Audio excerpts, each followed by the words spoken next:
important, and I keep telling this to my kids, that what you have is not what defines you. जो आपके पास है वो आपका, you know, that's not your self-worth, or that's not why people will love you or respect you. They will respect you for who you are. हमारे घरों में जो फैसले होते हैं वो माँ बाप मिलकर करते हैं। वो कौन सा सही समय होता है जब घर के फैसलों में बच्चों को भी शामिल किया जाना चाहिए? ये जो मुद्दा आपने छेड़ा है, that is very very important.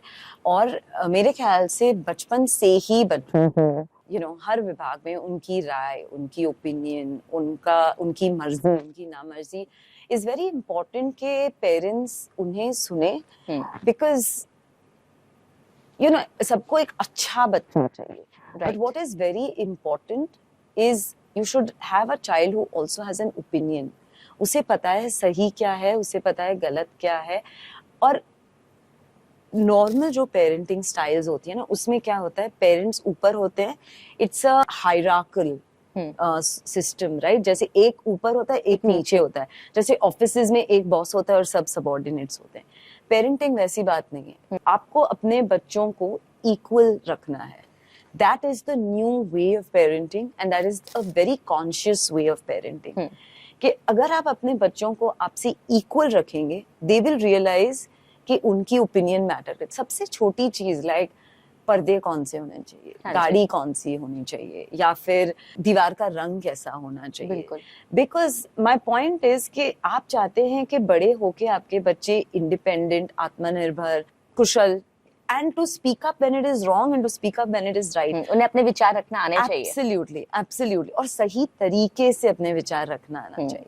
और ऐसा नहीं है कि आप उनके हर विचार को माने जी, पर जब आप नहीं मान रहे हैं, to explain to them कि आप क्यों नहीं मान रहे हैं। Okay, what is the logic behind? Absolutely, like right now हम लोग हमारा घर रेनोवेट कर रहे हैं और सोफे की बात आई तो everybody was like, oh we love white. My daughter was like, नहीं हम white ही सोफे करेंगे ना। I said listen, they will get dirty. We all want white sofas, but they will get dirty. And she understood the logic of it, right? तो ऐसा जरूरी नहीं है कि आप उनकी छोटी से छोटी बात मान लें, but it is important to let them voice their opinion.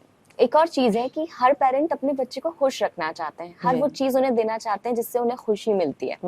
लेकिन इसमें कई बार ऐसा होता है कि बच्चे ओवर डिमांडिंग हो जाते हैं। तो क्या वो एक एहतियात हम बरत सकते हैं कि बच्चे भी खुश रहें लेकिन ओवर डिमांडिंग ना हो? You know it's very strange, but बच्चों की बात उनको पता नहीं है कि उन्हें क्या डिमांड करनी चाहिए। Okay, you know it's very strange. It is up to you कि आप उन्हें क्या एक्सपोजर देते हैं, इंट्रोड्यूस करते हैं, क्या एक्सपोजर दिखे, वो क्या देख रहे हैं। उन्हें नहीं पता है कि हर चीज जो वो देख रहे हैं वो खरीदी जा सकती है। You are, I think for every parent it is very important कि वो ये मान के चले कि वो सिर्फ अपने बच्चों के लिए एक माध्यम है जिससे वो अलग अलग अनुभव कर रहे हैं जी। पर उन्हें वो नहीं पता है, बच्चों को नहीं पता है कि हर चीज जो वो देख रहे हैं वो खरीदी जा सकती है। वो आप पे डिपेंडेंट है। अच्छा तुम्हें ये अच्छा लगा, अच्छा ले लो, अच्छा तुम्हें ये अच्छा लगा, ले लो। Then you are putting it into a pattern and children follow a pattern. एक समझो एक रेसिपी सी बन जाती है कि मैं ये करूंगा तो ये मिलेगा, ये करूंगा तो ये मिलेगा। अच्छा you know if I ask for this I will get this. So I think it's very important कि पेरेंट्स ये अपने आप में सोचे कि am I setting this pattern कि मैं अपने बच्चे को हर चीज दूंगी and then finally when they are 15 और 18 और 20 मैं बोलूंगी मेरा बच्चा तो बहुत बिगड़ा हुआ है, पर उसे बिगाड़ने में हाथ भी आपका है। So I think it's very important that parents से that everything does not need to be given. It's also important कि आप उन्हें नीड्स, वांट्स और डिजायर्स, ये जो 3 चीजें हैं उसमें क्या अंतर है वो समझाएं। Need, wants and desires, right? And every time my children ask me for something, I always ask them, do you need it? क्या ये एकदम आवश्यक है आपको, मतलब बहुत मन से चाहिए? और like desire is when you really really want it, right? There is, you may not need it but you really want it.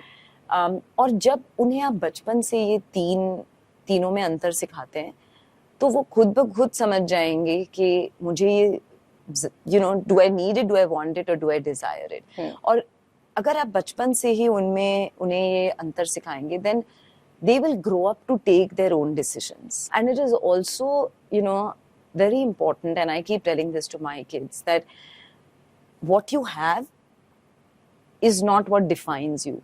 जो आपके पास है वो आपका, that's not your self-worth, or that's not why people will love you or respect you. They will respect you for who you are. Right. And that makes all the difference, because गरिमा अभी तो बच्चे छोटे हैं, right now उनका जो surrounding है वो school friends है, building friends है, right, club friends हैं. As they will start going outside, right, they will see a world which has so many different kinds of people, some below them, some above them. आप कितनी बार वो देते जाएंगे, because कहीं ना कहीं everybody will be at very different levels. So how are you going to make sure that they are well guarded, well protected that time? So अभी आप जो कर रहे हो, that is like a school for the future. The role of a conscious parent is to make sure that you are preparing your child for life.